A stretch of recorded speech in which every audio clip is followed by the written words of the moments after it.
democracy. And let me tell you, as someone who lives with him, he wakes up every day,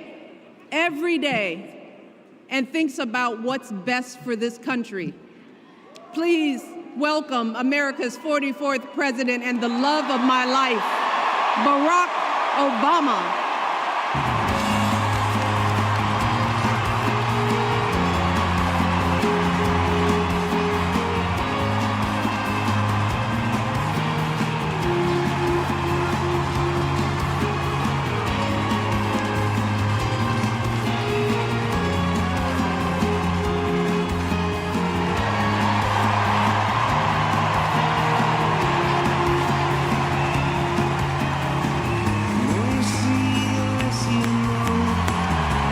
Hello, Chicago!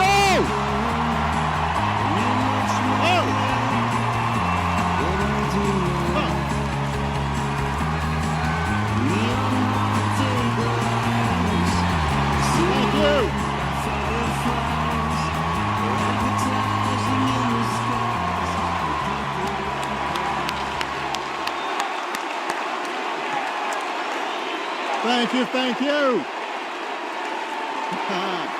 Thank you, everybody. Thank you.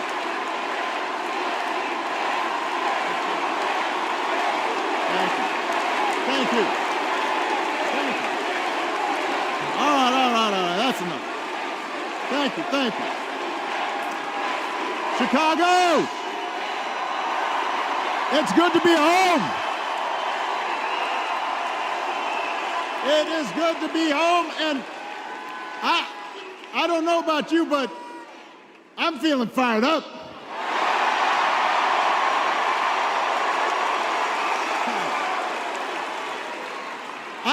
I am feeling ready to go.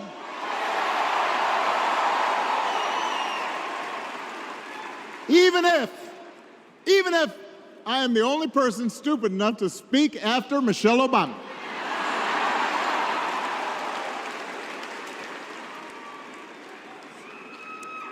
I am feeling hopeful because this convention has always been pretty good to kids with funny names who believe in a country where anything is possible. Because we have a chance to elect someone who has spent her entire life trying to give people the same chances America gave her. Someone who sees you and hears you and will get up every single day and fight for you. The next president of the United States of America, Kamala Harris.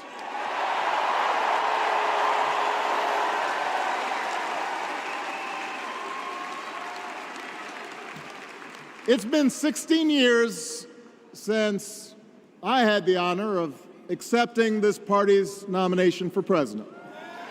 And I know that's hard to believe because I have not aged a bit. But it's true. And looking back, I can say without question that my first big decision as your nominee turned out to be one of my best. And that was asking Joe Biden to serve by my side as vice president.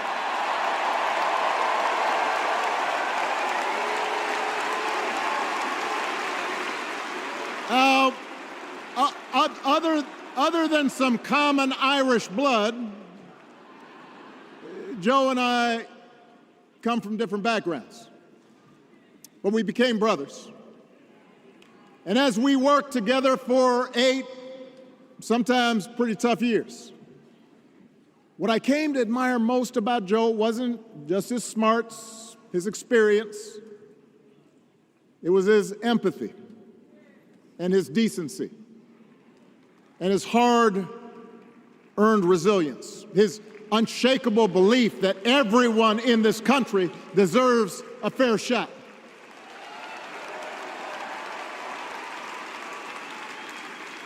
And over the last 4 years, those are the values America has needed most. At a time when millions of our fellow citizens were sick and dying, we needed a leader with the character to put politics aside and do what was right. At a time when our economy was reeling, we needed a leader with the determination to drive what would become the world's strongest recovery. 15 million jobs, higher wages, lower health care costs. At a time when the other party had turned into a cult of personality, we needed a leader who was steady and brought people together and was selfless enough to do the rarest thing there is in politics, putting his own ambition aside for the sake of the country.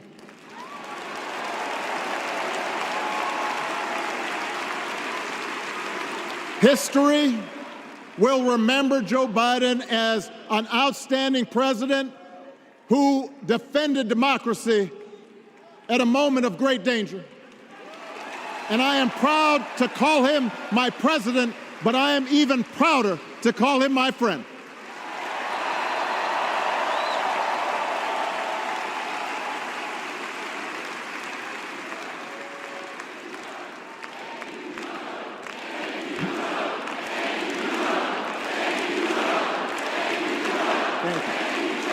Now, the torch has been passed. Now it is up to all of us to fight for the America we believe in. And make no mistake, it will be a fight. For all the incredible energy we've been able to generate over the last few weeks, for all the rallies and the memes,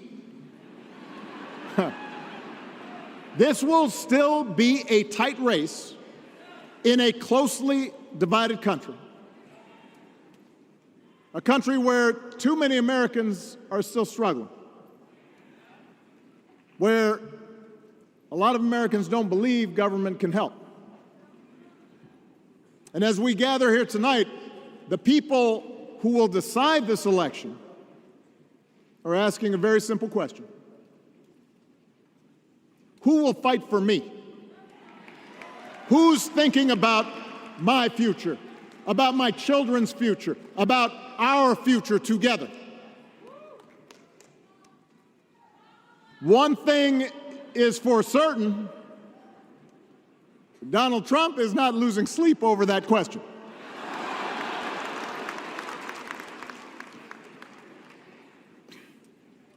Here's a 78-year-old billionaire who has not stopped whining about his problems since he rode down his golden escalator 9 years ago. It has been a constant stream of gripes and grievances that's actually been getting worse now that he's afraid of losing to Kamala. There's the childish nicknames, the crazy conspiracy theories, this weird obsession with crowd sizes.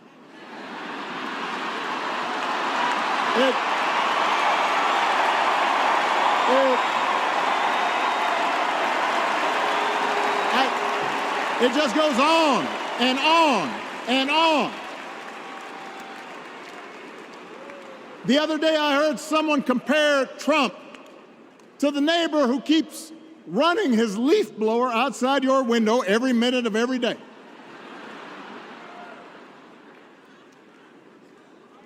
Now, from a neighbor, that's exhausting. From a president, it's just dangerous.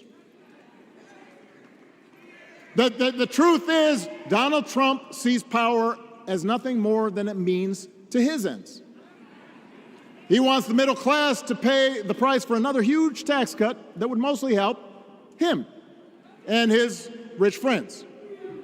He killed a bipartisan immigration deal written in part by one of the most conservative Republicans in Congress that would have helped secure our southern border because he thought trying to actually solve the problem would hurt his campaign. He doesn't, do not boo. vote.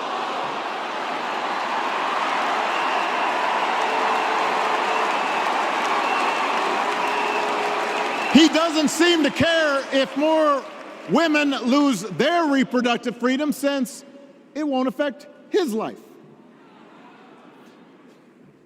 And most of all, Donald Trump wants us to think that this country is hopelessly divided between us and them, between the real Americans, who of course support him, and the outsiders who don't.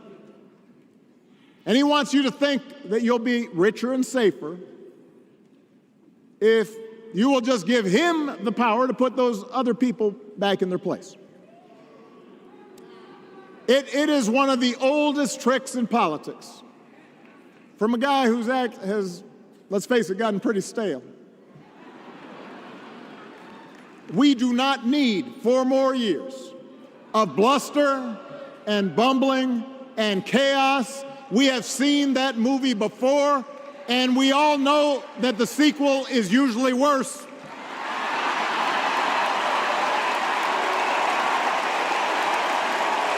America's ready for a new chapter.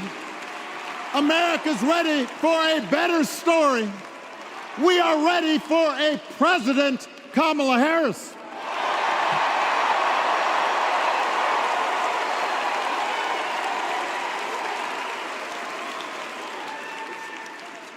And Kamala Harris is ready for the job. This is a person who has spent her life fighting on behalf of people who need a voice and a champion. As you heard from Michelle, Kamala was not born into privilege. She had to work for what she's got. And she actually cares about what other people are going through. She's not the neighbor running the leaf blower. She's the neighbor rushing over to help when you need a hand. As a prosecutor, Kamala stood up for children who had been victims of sexual abuse. As an attorney general of the most populous state in the country, she fought big banks and for-profit colleges, securing billions of dollars for the people they had scammed. After the home mortgage crisis, she pushed me and my administration hard to make sure homeowners got a fair settlement. Didn't matter that I was a Democrat. Didn't matter that she had knocked on doors for my campaign in Iowa. She was going to fight to get as much relief as possible for the families who deserved it.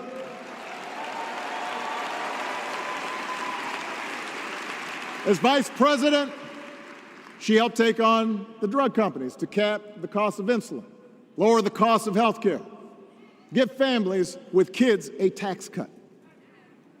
And she is running for president with real plans to lower costs even more and protect Medicare and Medicaid and sign a law to guarantee every woman's right to make her own health care decisions.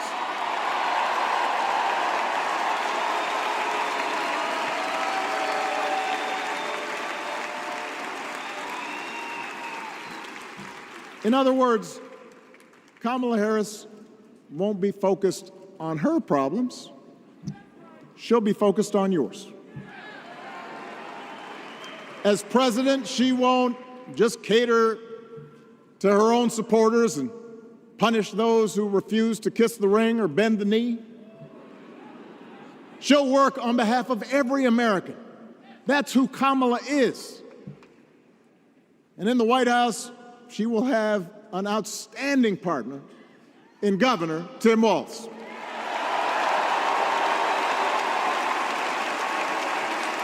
Let me tell you something. Let me tell you something. I love this guy. Tim is the kind of person who should be in politics.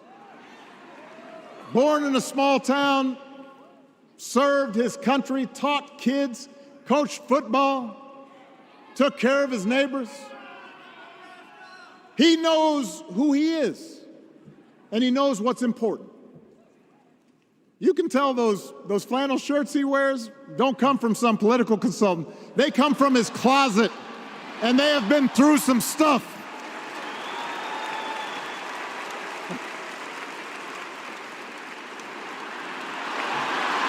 They have been through some stuff. That's right.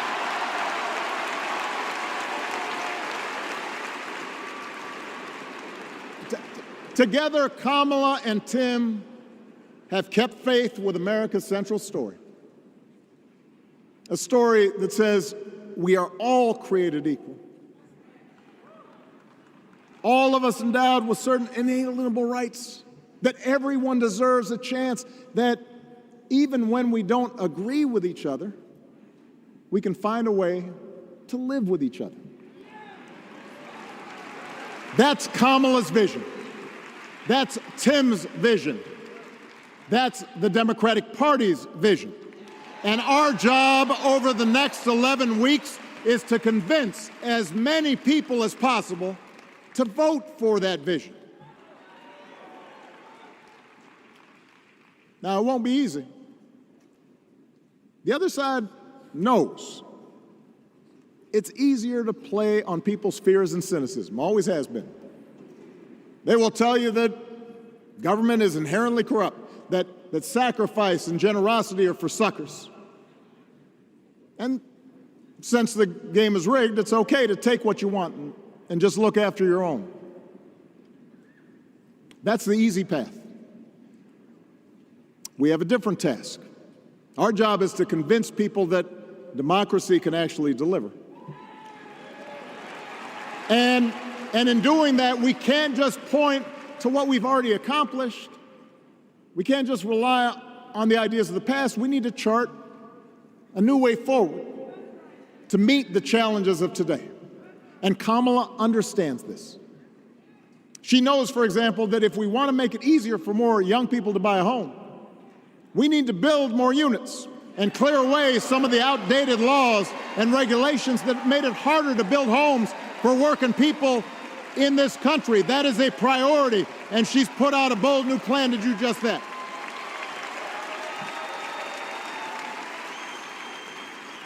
On health care, we should all be proud of the enormous progress that we've made through the Affordable Care Act,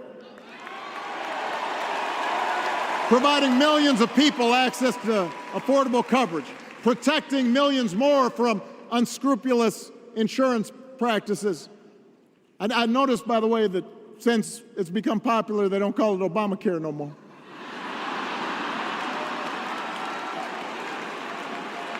But Kamala knows we can't stop there, which is why she'll keep working to limit out-of-pocket costs. Kamala knows that if we want to help people get ahead, we need to put a college degree within reach of more Americans. But she also knows college shouldn't be the only ticket to the middle class. We need to follow the lead of governors like Tim Walz, who said, if you've got the skills and the drive, you shouldn't need a degree to work for state government. And in this new economy, we need a president who actually cares about the millions of people all across this country who wake up every single day to do the essential, often thankless work, to care for our sick, to clean our streets, to deliver our packages. We need a president who will stand up for their right to bargain for better wages and working conditions. And Kamala will be that president.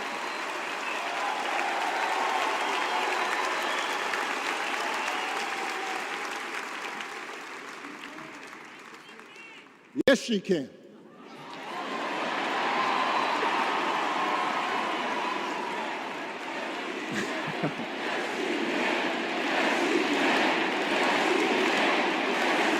Yes, she can.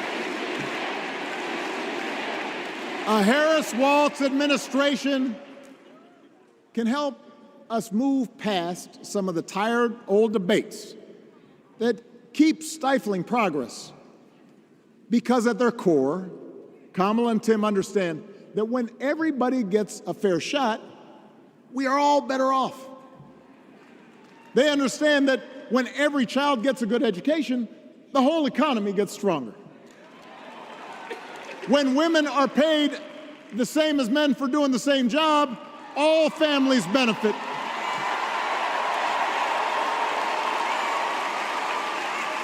They understand that we can secure our borders without tearing kids away from their parents. Just like we can keep our streets safe while also building trust between law enforcement and the communities they serve and eliminating bias, that will make it better for everybody.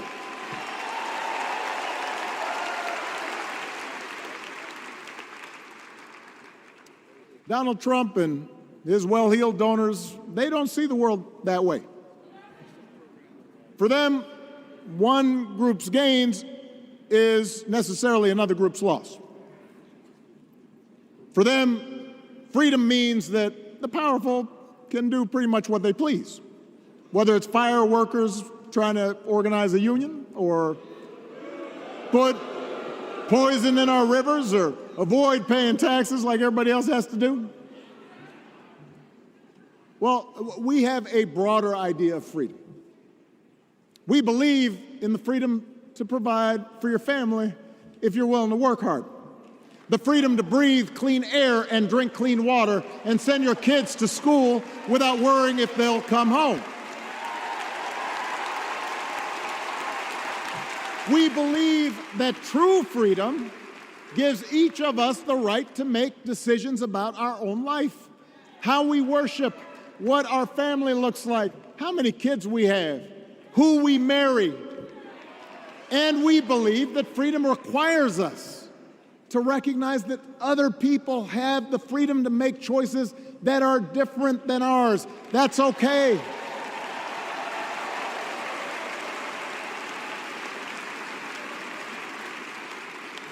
That's the America Kamala Harris and Tim Walz believe in.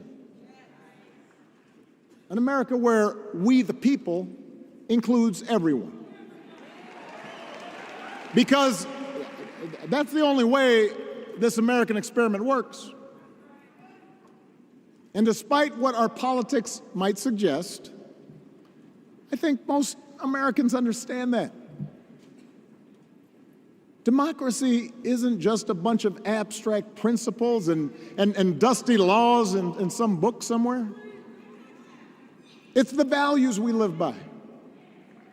It's the way we treat each other, including those who don't look like us, or pray like us, or see the world exactly like we do.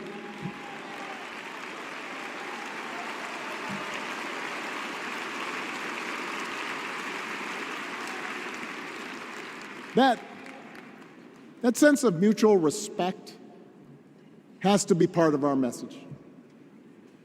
Our politics have become so polarized these days that all of us across the political spectrum seem so quick to assume the worst in others, unless they agree with us on every single issue. We start thinking that the only way to win is to scold and shame and out-yell the other side. And after a while, regular folks just tune out, or they don't bother to vote. Now, that approach may work for the politicians who just want attention and thrive on division, but it won't work for us to make progress on the things we care about, the things that really affect people's lives.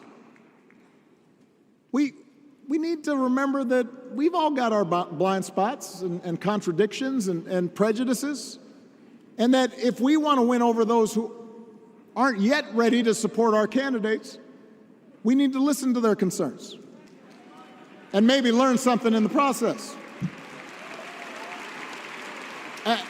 After all,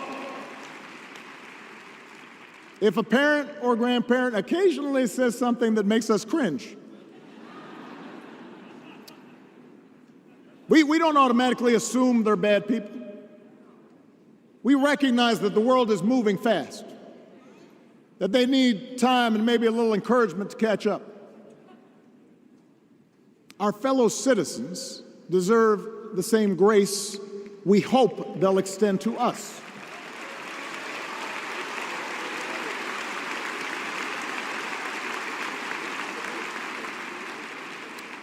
That's how we can build a true Democratic majority, one that can get things done. And by the way, that does not just matter to the people in this country. The rest of the world is watching to see if we can actually pull this off.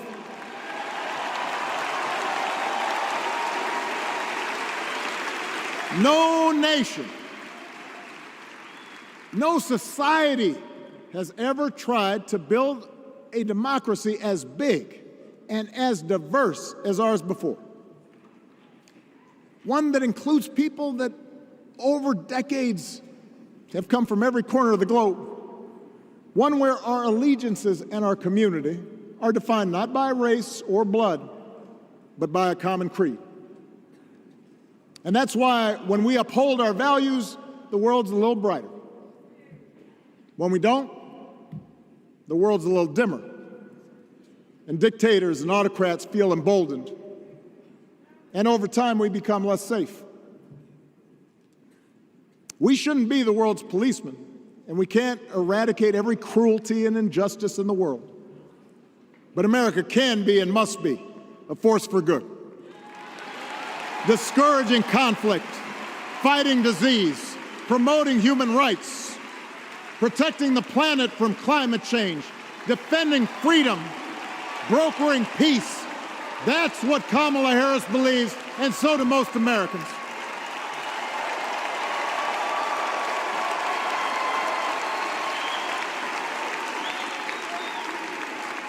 Now,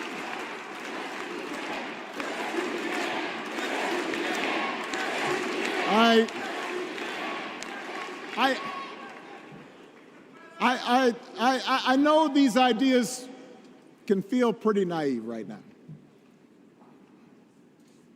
We live in a time of such confusion and rancor, with a culture that puts a premium on things that don't last. Money, fame, status, likes. We chase the approval of strangers on our phones. We build all manner of walls and fences around ourselves, and then we wonder why we feel so alone. We don't trust each other as much because we don't take the time to know each other. And in that space between us, politicians and algorithms teach us to caricature each other and troll each other and fear each other. But here's the good news, Chicago. All across America, in big cities and small towns, away from all the noise, the ties that bind us together are still there. We still coach Little League and look out for our elderly neighbors. We still feed the hungry in churches and mosques and synagogues and temples. We share the same pride when our Olympic athletes compete for the gold. Because the vast majority of us do not want to live in a country that's bitter and divided. We want something better. We want to be better. And the joy and the excitement that we're seeing around this campaign tells us we're not alone. You know, I've spent a lot of time thinking about these past few months because, as Michelle mentioned, this summer we lost her mom, Ms. Marion Robinson. And I don't know that anybody has ever loved their mother-in-law any more than I love mine. Mostly it's because she was funny and wise and the least pretentious person I knew. That, and she always defended me with Michelle when I messed up. I'd hide behind her.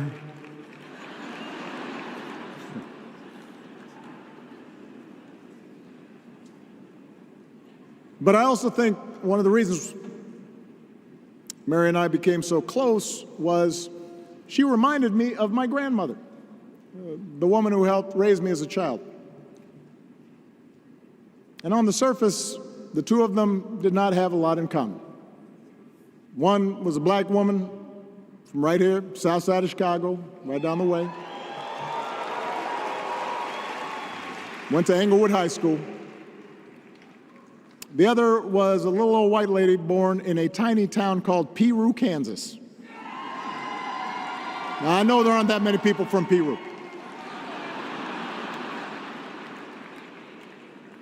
And yet they shared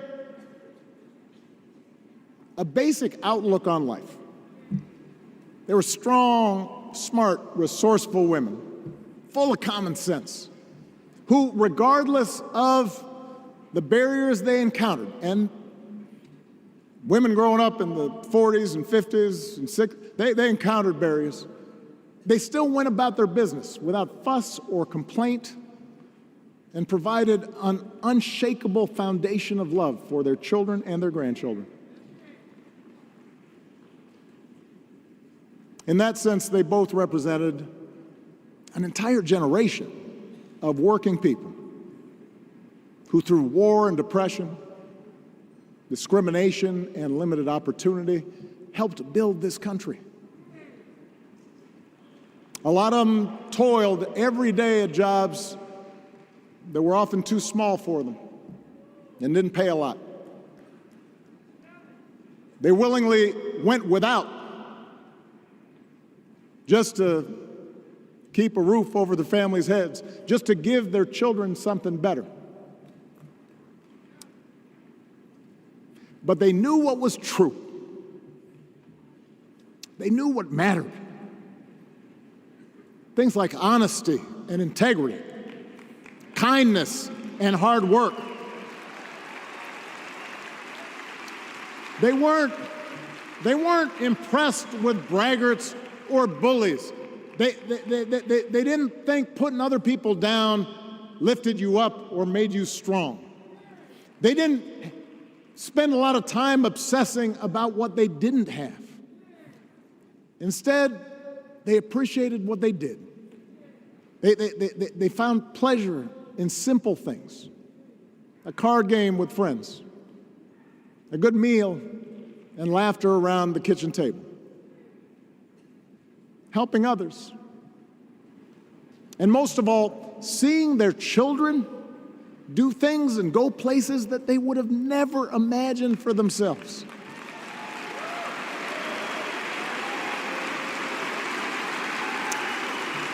Whether you are a Democrat or a Republican or somewhere in between, we have all had people like that in our lives.